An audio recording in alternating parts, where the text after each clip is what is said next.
Akan berinteraksi dengan guru kita Ustazah Muawana. Kalau tadi Ibu Eva sebagai mertua, sekarang Ibu Yeti katanya sebagai menantu. Karena di sini tidak menutup kemungkinan selain sebagai mertua dan juga sebagai menantu begitu ya Bu Yeti ya.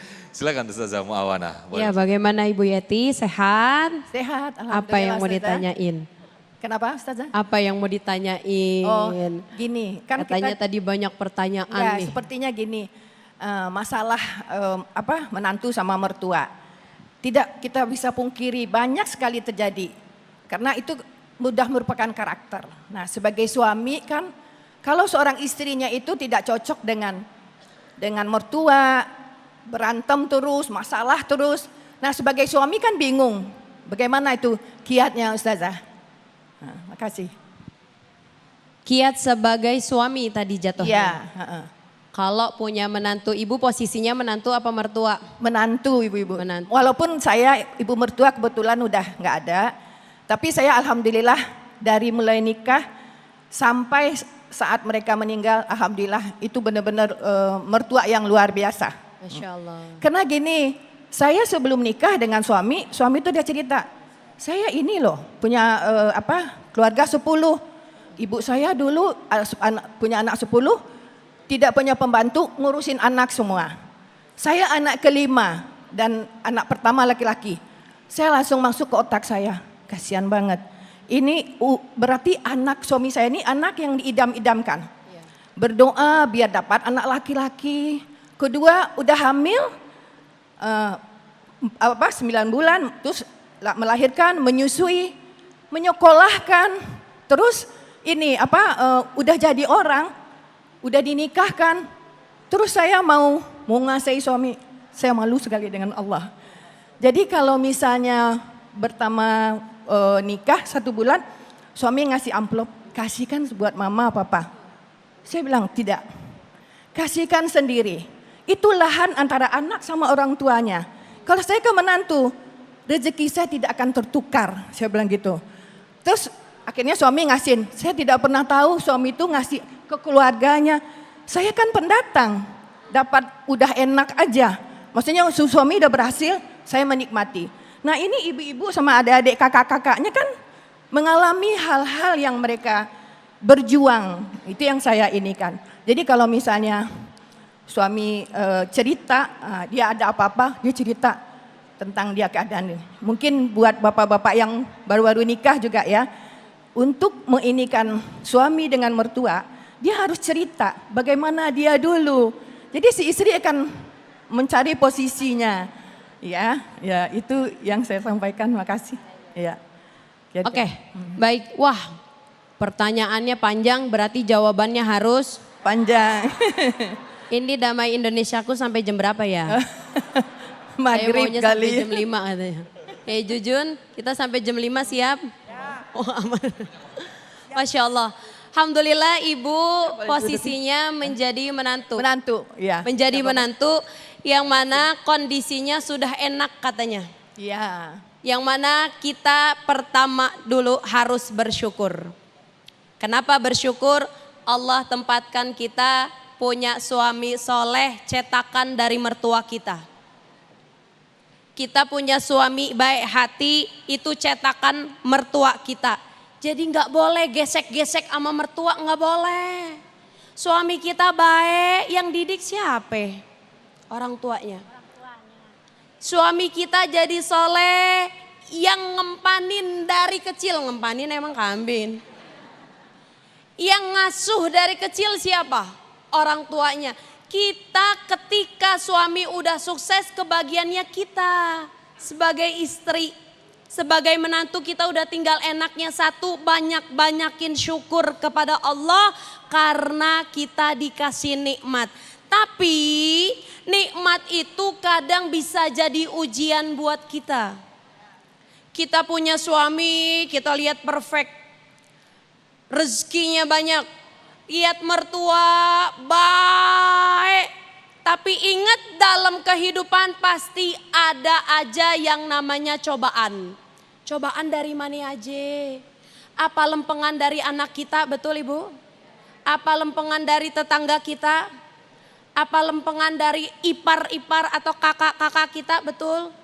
Jadi semua kita yang ada di dunia ini gak akan putus yang namanya ujian. Jadi ibu bersyukur banget. Dari kecil orang tua, tuh tadi Ustadz Kiai Juju udah bilang, anak 8 bisa diurus sama orang tua 2, betul? Tapi ketika udah besar, udah keluar ibu sekalian, orang tua tinggal berdua-dua. Yang awalnya tadinya berdua, ujungnya berdua lagi. Karena kalau udah nikah pada keluar, udah nikah pada keluar, udah nikah pada keluar, kewajiban kita tinggal berbakti. Kebaikan yang kita kasih buat mertua kita, kebaikan yang kita kasih buat orang tua kita, itu kebaikan akan berbalik kepada diri kita sendiri. Lihat Al-Quran surah Al-Isra ayat 7. In ahsantum ahsantum ilaikum. Kamu berbuat baik, padahal itu perbuatan baik itu buat kita sendiri.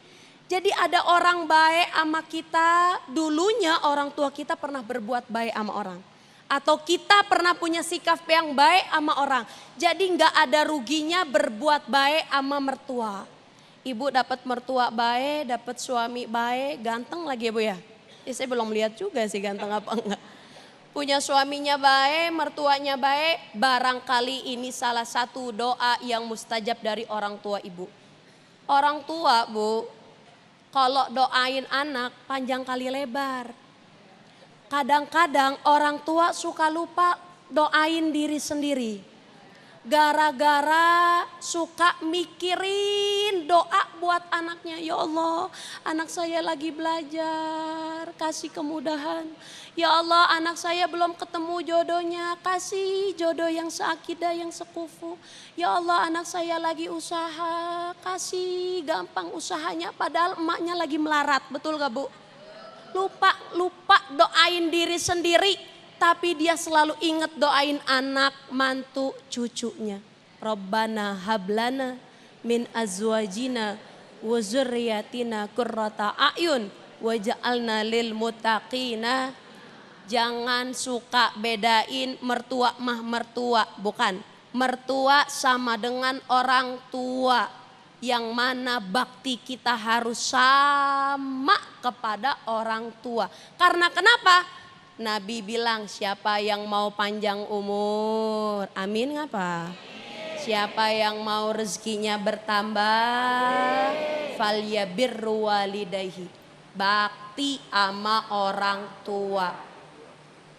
Pancingannya cuma satu, bakti ama orang tua, baik orang tua yang melahirkan, baik orang tua yang mengajarkan kita kenal kepada Allah, baik orang tua dari pasangan kita yaitu mertua. Gak ada batasannya, semua tiga-tiga mertua, tiga-tiga orang tua kita harus kita berbuat baik. Buat menjadi pancingan rezeki kita makin berkah, umur kita jadi panjang insya Allah. Baik, Masya Allah. Terima kasih Ustazah. Terima kasih Ustazah Mu'awana, terima kasih Kiai Haji Jujun, terima kasih. Siang hari ini Masya Allah kita belajar bersama-sama, kita mengevaluasi diri bersama-sama, kita bermuhasabah diri bersama-sama. Semoga kita semuanya menjadi mertua atau juga sebaliknya menjadi menantu yang juga bisa mendekatkan diri kepada Allah Subhanahu wa taala. Amin amin ya rabbal alamin. Di akhir segmen kita akan berdoa bersama-sama, tetaplah bersama kami di Damai Indonesiaku.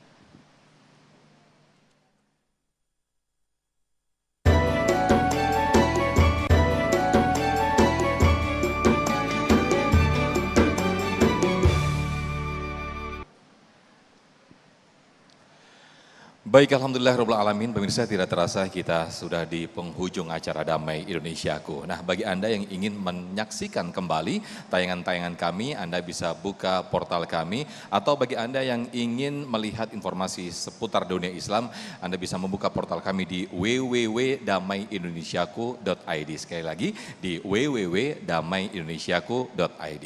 Akhirnya saya Sofyan dan juga kru yang bertugas serta Sarung Wadimor, tentu Sarung kita mengucapkan terima kasih. Wabillahi taufiq wal hidayah. Wassalamualaikum warahmatullahi wabarakatuh. Baiklah ibu-ibu dan bapak-bapak, akhirnya kita bermunajat pada Allah. Semoga apa yang kita lakukan hari ini diridhoi oleh Allah Subhanahu wa taala. Allahumma shalli wa sallim ala sayyidina wa habibina wa syafi'ina wa maulana Muhammad wa sallim wa radiyallahu tabaraka wa ta'ala an kulli sahabati rasul ajma'in amin. Allahumma ya qadhiyal hajat, Allahumma ya kafiyal muhimmat, Allahumma ya dafi'al baliyat, Allahumma ya rafi'ad darajat, Allahumma ya syafiyal amrad, Allahumma ya mujibad da'awat, Allahumma ya arhamar rahimin. Rabbana hab lana min azwajina wa dzurriyyatina qurrata a'yun waj'alna muttaqina imama. Wa sallallahu alaihi wa sallam subhana rabbika rabbil izzati amma yasifun wa salamun alal mursalin walhamdulillahi rabbil alamin. Al-Fatihah.